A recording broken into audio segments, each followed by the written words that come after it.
All right, guys, welcome back to Ryan Scott's Eclipse GSX's Our Junk video. All right, my buddy Sean here is working on his car. Damn reverse light sensor went bad, so we just tested it, ohmed it out. The wiring was good.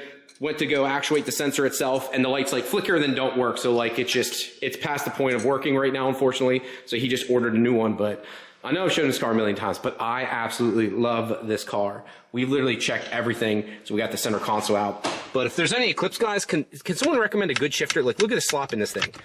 And that's in reverse. Hold on, like, this is terrible. Like, look how much slop is in this. They didn't make a good shifter for these cars. That's not the end of the world, but like, this is dumb. Like that, there's no reason it should be this sloppy. Cause like when I drive his car, like that's against that bolt, but you gotta have so much play. I don't know. Does anyone have any recommendations? Cause I think this thing sucks. But anyways, today's video is actually about the auto car. And again, I'm glad I paid, all this money for a lift to use jack stands, but took the injectors out of it because I've never had them checked. The car has Victory Motorsports 1300cc injectors. So I wanted to say thank you to Victory Motorsports. They sent those to me free of charge. When I was doing more with the fuel system stuff, they're like, hey man, let's send you a set of thousands. Sent me 1000cc injectors, and they're like, hey, let's go ahead and upgrade you to 1300. I'm like, well, thanks, man. So I ended up giving away the 1000cc injectors at my YouTube or my barbecue, which I haven't had in forever. So yeah, got them out. Again, MCC intake manifold, no creaks, cracks, no nothing in this. I'm a huge fan of these things for the cost. Again, it's got drive-by wire on it here. So we got the Jose harness. Wish I had a little bit more slack. I even got it zip tied up, and it just seems like it's slacking, like it's pulling on these. So I want to find a way to get a little bit more slack in these because I'm afraid, like even here, see that? Like, I don't like that. Don't like tension on pins. Thank God Jose knows how to crimp, or I'd be screwed. So over here, here's the injectors, and I'm not sure if he'll care or not, but I wanted to mark him, which ones it came out of, so I know if I have a dead cylinder, and I want to put each one in an individual baggie, and then I want to box them up and wrap them so they're not banging around. So again, these are stainless steel injectors. They are Bosch injectors that are modified. You can see here they have their little label on it with their part number. You can see here 1300. So yeah, hoping to get them out. I'm hoping to come back clean. When I had my FICs done after 3 years, they came back 100% good. So I just want to see if it's necessary to send them out all the time or if they're okay. So yeah, about to take the filter out of this because I'm curious how bad that looks. All right, guys, so I took out the filter. This is using a LedWorx performance filter. I put this in a couple years, but look at can you guys see that on camera? Look at the crap in there. Look at this. This thing is dirty. It is clogged up. Look at that. Oh my God. This is ridiculous. So I'm gonna get some brake clean here and hit this something heavy and see how bad this turns out. So here's the initial, but look, what is all that? It looks like sand and chunks of something. No like other like bad debris like I've seen before, but like look at that. What is that? That is horrific, whatever that huge chunks are. It's disgusting. So this is why you check this stuff, but look, I still got a ton of junk in there. Look at all that. Still a ton. I gotta get that all out. Look at all that. So looks like I have to put some pressure on this. So I was wondering what the white particles are. I think it's the actual filter hat here breaking down. So thank God the inside doesn't have that coating, but this is a stainless steel, so it's supposed to be 4, but I guess that's galvanized steel and the coating on it's breaking down, so that's not good. So I think I'm gonna switch to a RaceWorks setup here.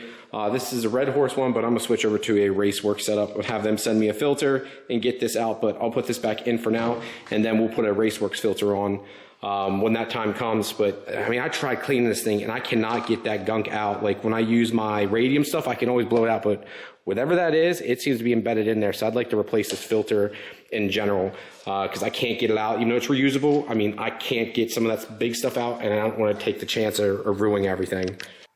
All right, guys, so it's a little bit dark on this side here, but I got my injectors back, and you'll notice they have blue hats on them now. See if it'll focus there, but you'll see it says Victory Motorsports on the hats now. The old silver ones didn't. So they said if I wanted the blue ones, and I said, well, I want your name on it. You guys were kind enough to send me injectors, so let's put the name of them on there. So they're back. They all flow tested. Perfect. So like I had literally no issues with them. Sent them out just because I want them checked, and he's like, dude, they're perfectly fine. I'm like, yes. So that makes me super happy. So that's good to go. Only thing I've got to do now is put the fuel rail on, hook up the lines, and fire it up. I mean, that's really it. I mean, we're there. So this makes me super happy. Again, thank you to Victory Motorsports. They did not have to do this all those years ago and still supporting me now. He did tell me your first cleaning with them is free, which I did not know that. I think that's pretty awesome. So your first cleaning is free. So let's get this all hooked up because I want to fire this bad boy up. The one upside of working on a forward-facing manifold is putting injectors and working on it. So that didn't take me but 5 minutes to hook up the return line for that, put the injectors back in, put the clips in one 8AN feed. I don't do a center feed because it's not necessary, and I don't have a damper on this. So I don't know if I have power on this right now, or if did I kill power? I believe so. I believe I power killed right now. So I got water on there to hold this one. So see if I can, whoopsie daisy, hold on. Stay right there. No, I still got power, never mind. I'm a liar. They still got power. You got power, baby, you got power. So, in theory, and again, I gotta do a couple other things here because I gotta get the temp gauge set up properly. Right now it's just chilling there, but I do gotta get that set up. So yeah, I should be able to prime this thing. So yes, I actually have Mike Seeger's kit in my personal Super right now. And I'm not taking it out because it's phenomenal. It is a great DIY kit, just like this one's a DIY also, but there is differences. I mean, there's big differences. This one's gonna take a lot more work, that's more involved, but it's going to look crisper, brighter. It's going to be, I would say, a slightly nicer kit, or a nicer kit. I don't want to say slightly of this or that, but there's a huge cost difference between the two. This one's over $500 versus Mike's, which is like $160. So there's two differences, but as we go through this, you're gonna see real quick why there's a big difference. This isn't just a layover like I did with Mike's, which is great, worked for me, but this is all new LED board behind it, all new gauge faces, all new everything. You even get a calibration tool. So like, where this is gonna be a true traditional TRD tack, well, what you'll see here, where the zero is at the bottom, it sends you the whole kit to literally recalibrate it all. It's wild. I actually need to ask him, once you're done, do you send like that module back? Again, we'll get into all this. I won't make this too long because there is a video already done. The gentleman, JP, that owns the company already did a video, link down below. It is step-by-step. So I'm gonna be going over the kit, installing it, but I'm not gonna make a secondary video when he already has it, went over it in detail, and God forbid I miss something. I'd hate for you to follow mine when his is 100%. So please follow the video down below. Again, I'm gonna pull this out and show you guys just so we can see it. I'm gonna show you what my car looks like before, and then we're gonna get the after. So I digress, let's take a look at the kit. All right, so I'd already taken it out here, guys, but right on top, you'll get one of these. This is for the HVAC LED kit or the gauge face kit. You get a video or a manual. Both are very in-depth. Right off the top, you'll have this here, which is your fuel and then your coolant temp. And then here you can see, again, it has the sticker over it, so I don't want to take it off till it's time to put these in. But you can see right here, you see the number 0 there, and you can see the 10, and this goes up to 200 miles an hour. Now, he does offer it in kilometers also. You can see mark this as a US spec. Now, because of that 0 and because of all this, unlike the more DIY kit, or this is DIY because you're doing it yourself too, that where you just stick the needles on after the car's running, this has a calibration tool. So you'll get this too. It comes with a calibration tool. It tells you where to put all these leads to actually calibrate the dash itself. So when you install this and do this, after it's all said and done, you have to calibrate it all, okay?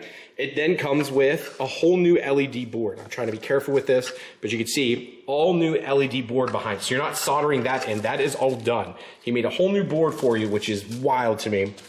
And then for everything to light up red, blue, green, he has little LED boards that go behind it too, and then you're able to change it with the remote. Now you will have to, again, solder some things in here. So you've got resistors and you've got little things you're gonna have to put in. So if you don't have a solder sucker, there's things you're going to need. So I'm at least gonna talk about that stuff so you have it. He even marks it too, which side goes where. Again, there's a full video out there, link down below to make this as easy as possible. But I've got to do the tedious part now of pulling her dash out. My car's easy for the fact that it's old and like, you know, I don't have to care about it as much. This is a brand new Juncy dash in it, and I have to be super careful not to mess it up. So let's get that done and get the dash out. All right, just like with the last setup, you gotta pull everything off. Clear case, secondary black case, and get you down to this. Now, the difference is you need to pull the screws out with this because you're gonna have to get behind all of this here. The one big difference is going to be, for me versus a lot of you guys, is I have an automatic, so I need to flip this over now, although I already pulled the screws. And you're gonna pull this piece off, this like film, I don't know what you call it. If you watch the video, he calls it like a PCB board or something, I don't know. Again, you're just gonna pull this off. So sorry here, boom, boom, boom. Okay, again, I don't wanna rip it just because I don't know if I can even put it back on later. I have no idea. But I'm trying to pull it off and it's hard to do with one hand. So see if I set the camera up. So I'm trying to pull.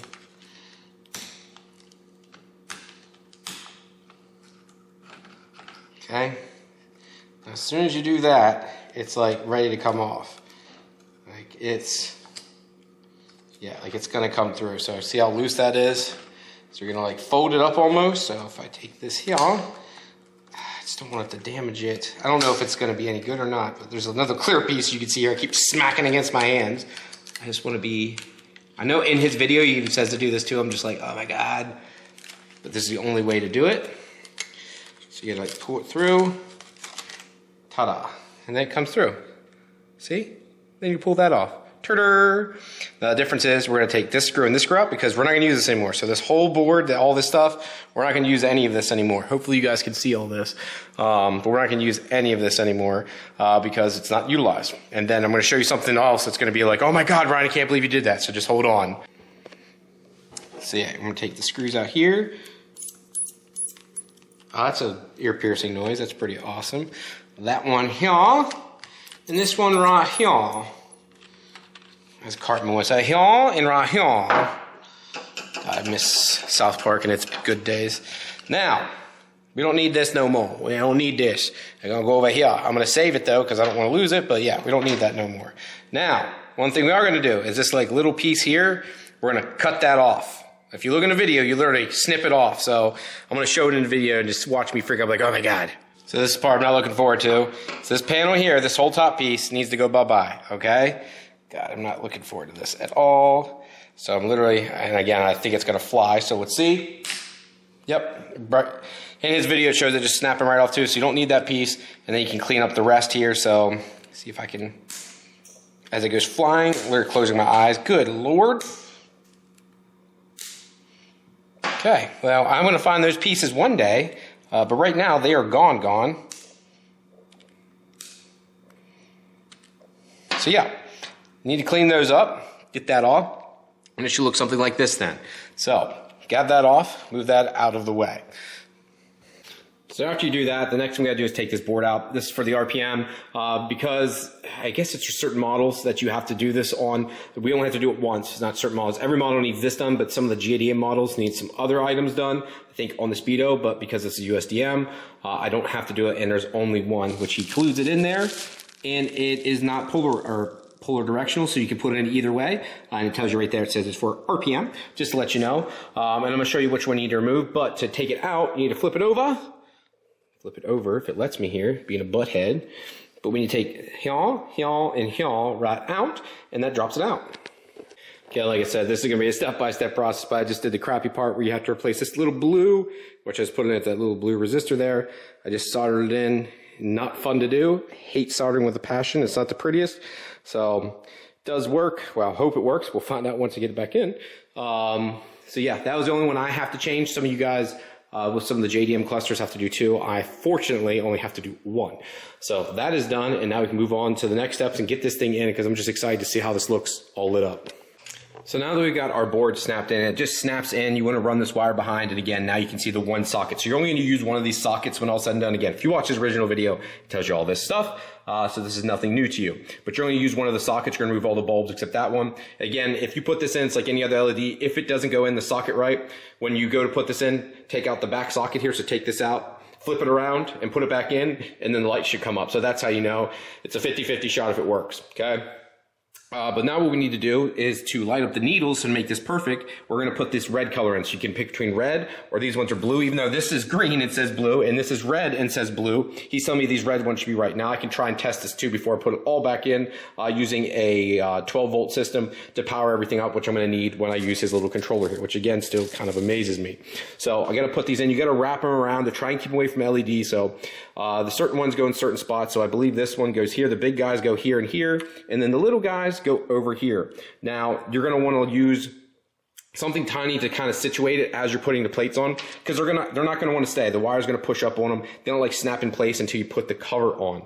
Okay, so just to be something to be aware of. But yeah, so let's put these on. All right, I wanted to show you guys this part then, just real quick. So you don't press on the needles at this point. This is where point of testing. I just got my Milwaukee battery. This side is your ground for Milwaukee, just an FYI. Make sure it's 12 volt, not the 18 volt.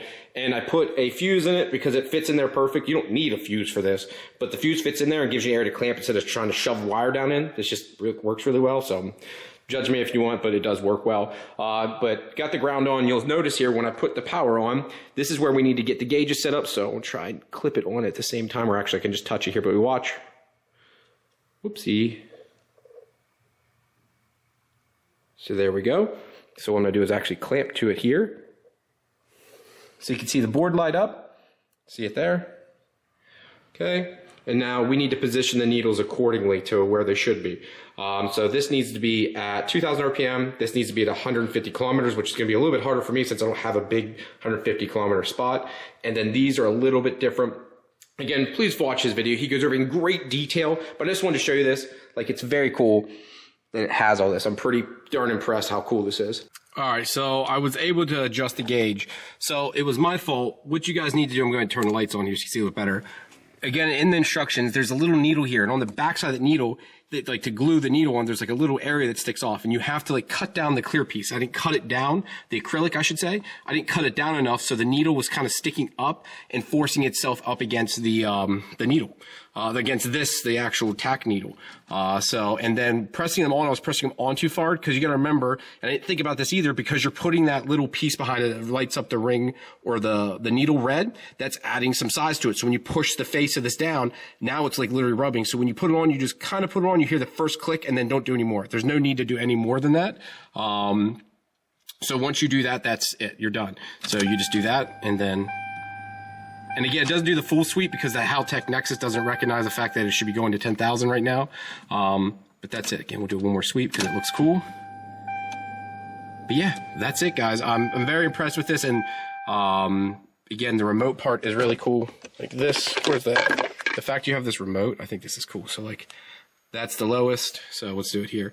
Now it's like shimmering or whatever. So see if I can get it to focus. That's the lowest, medium, and then high. And again, because the battery's not on right now, it doesn't have all the juice. When the battery's on, this gets really bright. So 50%, the middle one's the one I recommend. 100 at night. During the day, 100 would be cool, but at night, whoo boy, that is bright, guys. Like, it is insane. So thanks, JP. I appreciate it, man. This is pretty cool. Yeah, thank you guys very much. I'm out. Peace.